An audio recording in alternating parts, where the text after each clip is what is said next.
ကဲအားလုံးပဲမင်္ဂလာပါဒီနေ့အတင်းရနေကြပန်းကင်းထဲကိုရောက်နေတာပဲဖြစ်ပါတယ် ဒီပန်းချက်လေးထဲမှာဆိုလို့ရှိရင်နေကြပန်းအပြင်တခြားပန်းလေးတွေလည်းအများကြီးရှိတယ်ပြီးတော့ဓာတ်ပုံလည်းရိုက်လို့အရန်အကောင်းလေးနေရာလေးလည်းဖြစ်တယ်ဒါကြောင့်အေဂျင့်သိစိတ်တဲ့နေရာလေးကိုတင်နဲ့တူတူလိုက်ကြည့်ပေးကြပါအောင်ရှင်ဒါဆိုရင်တော့တင်တို့ကပန်းချက်နဲ့စပြီးဝင်ပါပြီပန်းချက်နဲ့ဝင်တဲ့နေရာကကြောင့်တင်တို့3-4နေရာရှိတယ်ပေါ့နော်ကိုချမ်းချင်းတက်ရအနည်းဆက်ဆုံးနေရာအနေဝင်လို့ရပါတယ်ရှင်ဒီပန်းချက်လေးရဆိုလို့ရှိရင်တင်တို့စိုးလူရန်ပန်းချက်လို့လည်းခေါ်ကြပါတယ်တင်တို့အလွယ်ဆုံးတော့နာခါပန်းချက်လို့ပဲခေါ်ကြတယ်ပေါ့နော်ဒီပန်းချက်လေးထဲမှာဆိုရှင်ကလေးတွေကစားဖို့အတွက်ကစားကွင်းတွေလည်းအများကြီးရှိတယ်ပြီးတော့အယုတ်တွေလည်းအများကြီးရှိတာပေါ့နော်ဒီထဲမှာကျတော့ဆိုင်ကယ်တွေကားတွေဝင်လို့မရတော့ကလေးတွေအတွက်ပို့ပြီးတော့စိတ်ချရပါတယ်ရှင်လူကြီးတွေအတွက်ကကျတော့ဓာတ်ပုံရိုက်မှုနဲ့အားကစားလုပ်ဖို့အတွက်ဆိုရင်လုံးဝအဆင်ပြေတဲ့နေရာလေးပဲဖြစ်ပါတယ်ဒီမှာကျတော့တင်တို့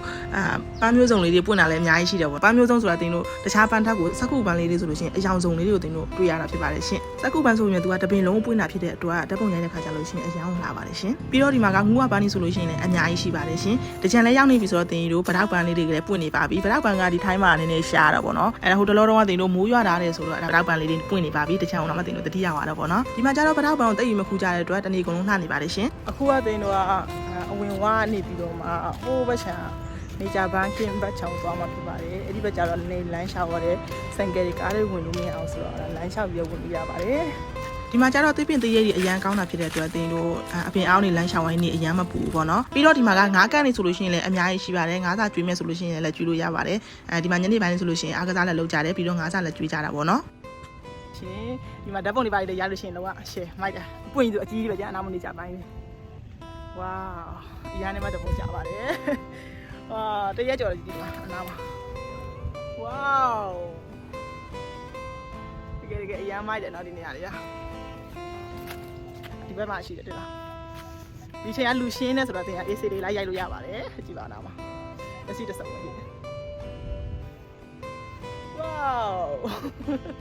ပြောကြရန်ကောင်းတယ်ဗျာလာနေရောမနောက်ပါသင်းသွားတဲ့ချိန်ကျတော့နေ့လယ်ပိုင်းဖြစ်တဲ့အတွက်လူတယောက်မှမရှိဘူးပေါ့နော်အေးချမ်းနဲ့ကိုကလည်းကိုနေကြတော့ထဲမှာဓာတ်ပုံလေး AC လေးရိုက်လို့ရပါတယ်ညနေပိုင်းကျတော့လူတွေများတဲ့ခါကျတော့အခုလိုမျိုး AC မရဘူးပေါ့နော်အခုကကျတော့လုံးဝသဘာဝအတိုင်းကိုတယောက်တည်းခံစားနေရပါတယ်အရန်နဲ့မှပျော်ဖို့လည်းကောင်းတယ်ပြီးတော့နေကြပန်းတွေလည်းတော်တော်များများဖွင့်နေပြီဆိုတော့တော်တော်လေးကိုလှပါတယ်ရှင်နေကြပန်းကျတော့တစ်ပတ်နှစ်ပတ်လောက်ပဲခံတာဖြစ်တဲ့အတွက်ဓာတ်ပုံရိုက်ခြင်းနဲ့တငယ်ချင်းတွေဆိုလို့ရှိရင်တော့အခုချက်ချင်းပဲသွားလိုက်ကြပါလို့အကြံပြုချင်ပါတယ်ရှင်ဒီပန်းချက်လေးရဆိုလို့ရှိရင်အေးဆေးနဲ့ကြဲဝန်းလေးရှိတာဖြစ်တဲ့အတွက်ဓာတ်ပုံရိုက်ခြင်းတဲ့သူတွေအတွက်လည်းအရန်အဆင်ပြေသလိုအားကစားလုပ်တဲ့သူတွေအတွက်ဆိုလို့ရှိရင်တော်တော်လေးကိုမှကောင်းပါတယ်ရှင်ဒီဘက်မှာဆိုလို့ရှိရင်တင်တို့ဂုံကြောတရားပဲဒါကြတော့တင်တို့အရှိဘက်ကနေဝင်တဲ့ဂုံကြောတရားလေးပေါ့နော်ဒီနေရာမှာဓာတ်ပုံရိုက်နေအရန်နဲ့မှလှပါတယ်တခြားနိုင်ငံလေးရောက်သွားတယ်လို့တော့ခံစားရတာပေါ့နော်ဒီပန်းချန်လေးကအရန်အောင်မှတာယာပြီးတော့ဓာတ်ပုံရလုံးဝအဆင်ပြေတဲ့နေရာလေးဖြစ်တဲ့အတွက်တကယ်ချင်းအားကစားပဲလှုပ်ဓာတ်ပုံမလဲရိုက်ဒါမှမဟုတ်အလဲပဲလက်လာပေါ့နော်အရန်ကောင်းတဲ့နေရာလေးဖြစ်တဲ့အတွက်ဒီနေရာလေးကိုလာဖို့ဖိတ်ခေါ်ချင်ပါတယ်ရှင်မှတ်ထားလိုက်အောင်နော်ဒီနေရာလေးကနာခါပန်းချန်လို့လည်းခေါ်ပါတယ်ရှင်တင်ရပြီးတော့ဖိုင်လေးကိုဆုံးမကြည့်ရှုပြီးတဲ့တကယ်ချင်းများအားလုံးကိုကျေးဇူးအများကြီးတင်ပါတယ်နောက်ထပ်ဗီဒီယိုဖိုင်မှာပြန်တွေ့မယ်နော်အားလုံးပဲဘိုင်ဘိုင်